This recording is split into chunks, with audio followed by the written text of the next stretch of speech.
David Goggins மாதிரி கடினமா இருக்க சேலஞ்சோட பார்ட் 3 வீடியோ தான் இது. ஆல்ரெடி பார்ட் 2 பார்ட் 1 நம்ம சேனல் அப்லோட் பண்ணிருக்கேன். மறக்காம செக் அவுட் பண்ணி பாருங்க. அப்படியே என்ன ஒரு ஃபாலோ அண்ட் சப்ஸ்கிரைப் பண்ணி வச்சுக்கோங்க. ஒன்ஸ் நாங்க 100 புஷ்அப் 100 புல்அப் கம்ப்ளீட் பண்ணி முடிச்சோம்னா உடம்பு ரொம்பவே ஃபெட்டிக் ஆகிருச்சு. ஸோ ஒரு 2 மினிட்ஸ் நாங்க பிரேக் எடுத்துட்டு திரும்பவும் நாங்க பெஞ்ச் பிரஸ் போட ஸ்டார்ட் பண்ணோம். நீங்க நினைக்கிற மாதிரி 12 to 15 கவுண்ட்ஸ்ல முடிக்காம லிட்டரலி 100 கவுண்ட் வித் நோ ரெஸ்ட்ல தான் நாங்க ட்ரெயின் பண்ணோம்.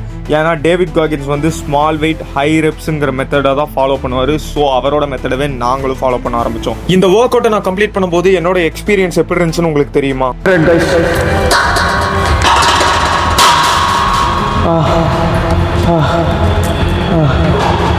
முடிச்சாச்சு.